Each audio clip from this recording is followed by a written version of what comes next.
What's up, YouTube people? Welcome to another episode of Skyliner720 SaltWater Creations.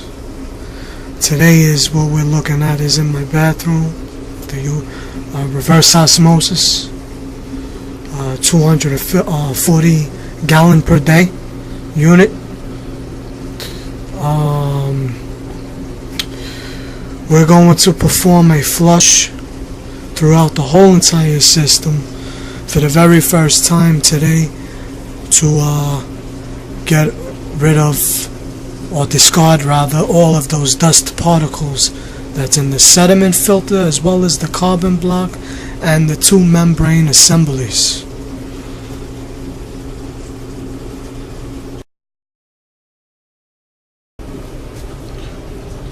The first thing we're going to do is disconnect this line, because what it's going to do is go through your faucet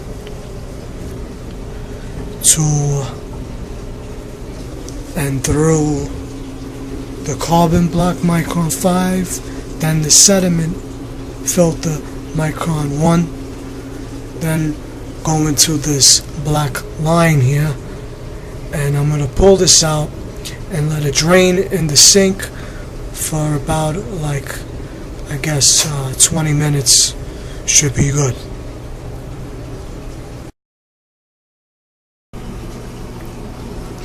Alright people, I put the unit in my shower. When you first drain out your systems for the very first time, don't make sure you cut any tubing first, because I have to do this because it's too short. I can't reach it to the sink, I can't put it in anything, I can't do nothing, and I'm not going to disassemble it to reassemble it, if that made any sense again. So I'm going to do this method.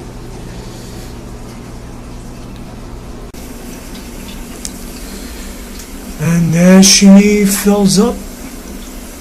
This thing, I feel it already, it has a lot of pressure. Not going to have any trouble of needing a booster pump to get the 65 psi.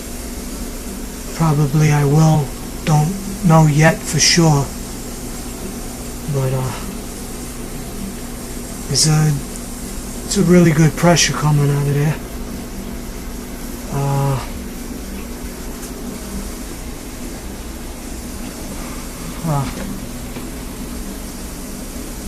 I wonder where's the other water. Where is it? This is my very first time, so I don't know where the water is. Why isn't the second cartridge filling up? Should have been filled up. There it goes. Alright. I was worried there.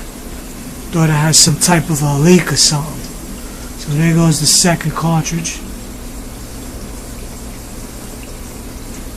Right there. It's filling up. Alright, now instead of going into this membrane assemblies, it's going to come out of this black line that I drain in the water from this line that is disconnected.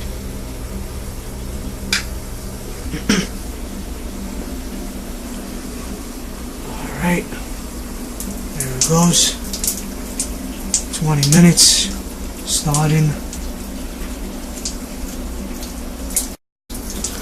Alright, TDS meter is showing coming in and going out. 0.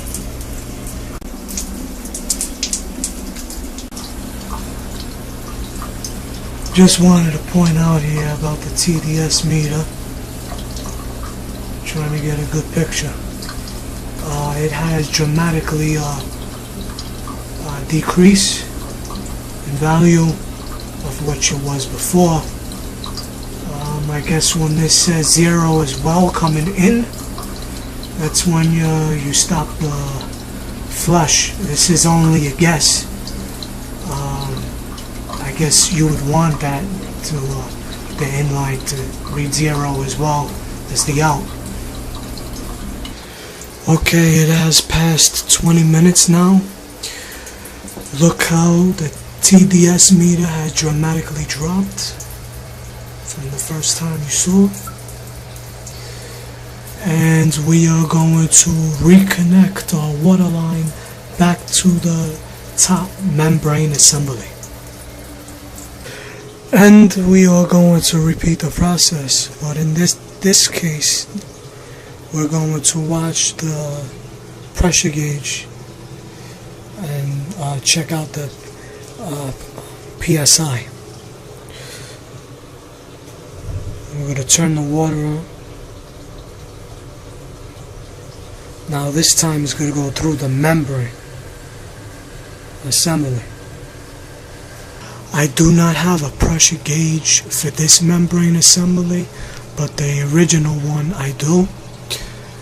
Now this is going to take a lot more pressure, maybe 75 to 85 psi, for it to function properly, because it's 150 gallon per day membrane, and this one on the bottom is a 90. So as long as this pressure gauge says 65 to 68 psi, then obviously the membrane assembly on the top will be a lot more pressure, and this one will resume as normal pressure as it should be, as set to 65 or 68.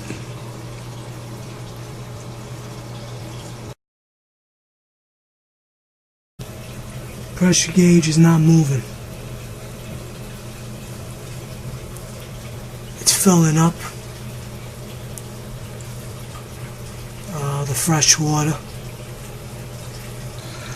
Pressure gauge has moved up a fraction, but it's not moving at all. TDS shows going out 2, 3, fluctuating, in, out, 0, 0, still filling up. I got it on full blast.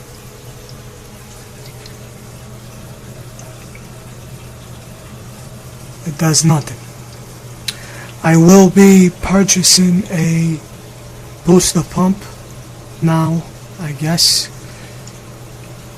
I have turned flow slash back flush membrane assembly kit to the red line I showed you in one of my videos, and this has happened to the pressure gauge. It is now on almost 40 psi. Stay tuned for the installment of the booster pump, unfortunately, because I need one, as well as these guys over here. And I am going to let this sit and run for another like 20 to 30 minutes before I start producing my water. And the last thing I'm going to do is put in the DI cartridges, the max caps. So yeah, this concludes another episode of Skyliner720, SaltWater Creations.